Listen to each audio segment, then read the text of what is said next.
This is a 60-minute chart that's the contemporary of the daily S&P 500 chart that we looked at earlier. And 60 minutes is the time frame that we want to trade in. We can use the cycle finder within the time frame that we trade to find the shortest dominant periodicity within this file. And we determine that it's 11.1 hours. We arbitrarily select a multiple of 8, or more appropriately the 8th harmonic, to begin our examination. Slide to 89, click on it, and we get two moving averages on the chart. The red is always the shortest moving average, and the green is the middle period moving average. The Hurst method is as much visual as it is mathematical, and what we're looking for in our trading time frame is for the red moving average to wind symmetrically around the green moving average, and with price to be symmetrical above and below the green moving average. We're going to drop down 11, which was our base reference, down to 78. And we can see that the symmetry has increased. We'll drop down another 11 to 67, which is close to what we derived from the daily S&P 500 chart.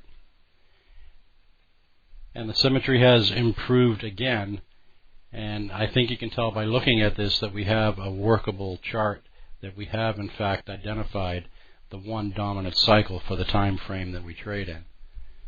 You can also look at 68, which looks a little bit better, or 69. I like 68 the best. So just to review, what we've done is that we've used Cycle Finder and the time frame in which we trade to identify the one dominant cycle. And this is the time period and the cycle that we will use to establish a trading plan and a trading strategy. Now that we've uncovered the one dominant cycle, we want to establish the concept of trend, swing, and counterswing. To do that, we need all three moving averages. Go to the bottom left-hand corner of the chart and click the Plot 3 Radio button. Go back up to the moving average number, click that, and we get a red, green, and blue moving average to appear on the chart.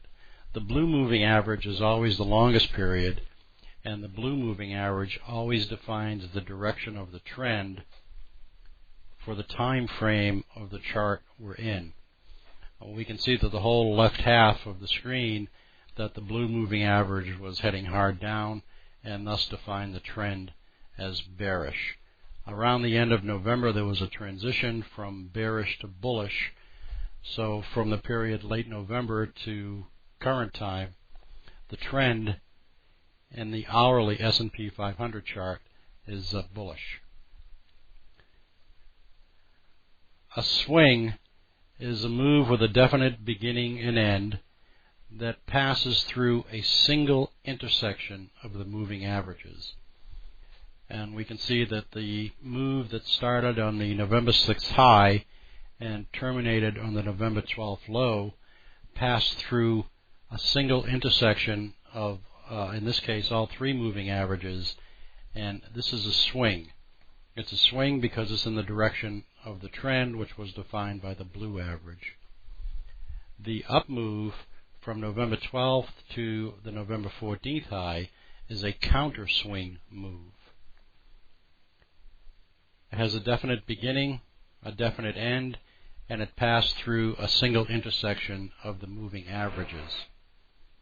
The move from the November 14th high to the November 26th low is a definable move that passed through a single intersection of all three moving averages. Although you can see that right before the transition period, the red and green got tangled up a little bit, but it passed through only one intersection of all three. The trend transitioned from bearish to bullish the end of November, and we can see that we've completed one swing on the bullish side with one counter swing, and so far we know that there's an intersection of the red and the green, which is fine for a counter swing, and that a third swing is in progress, although it's too early to define it. Now you use the trend, the swing, and the counter swing to develop your trading plan and trading strategy.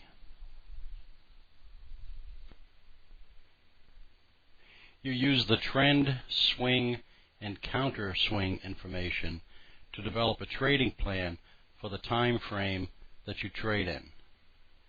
The corollary of that is if the magnitude and duration of the trending move or the swings within the trend aren't appropriate for the ticker or the derivative of the ticker that you trade, then you know you're in the wrong time frame and that you want to either move up or down to suit your objectives. There's a basic expectation, although there's certainly no absolutes, that each trending move will produce at least two swings and one counter swing, and almost as often at least three swings and two counter swings.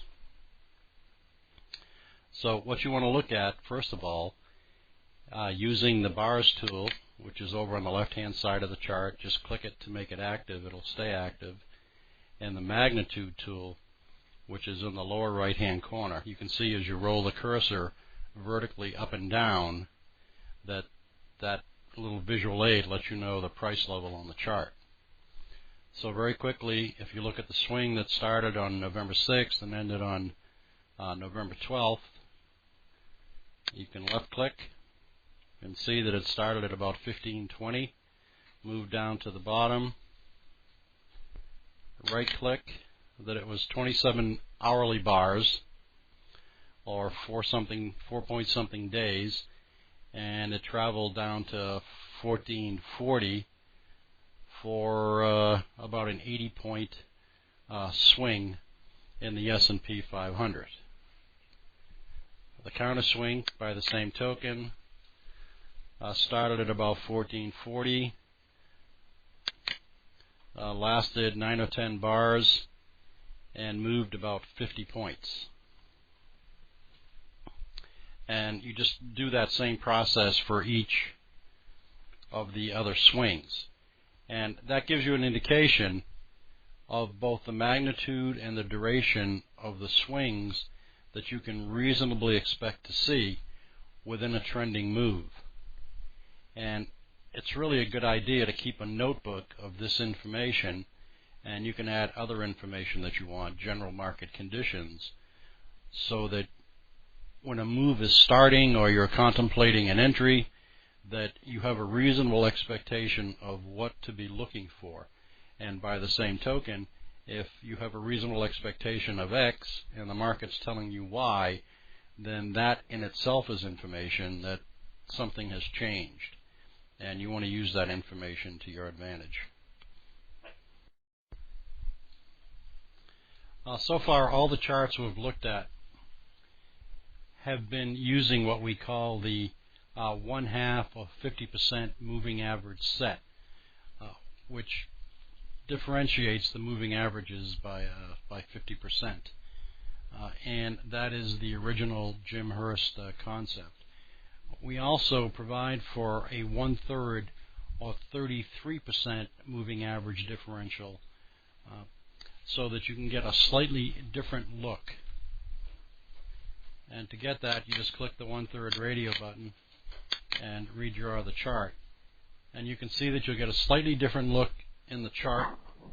The 1/3 set works better for some tickers and some time frames,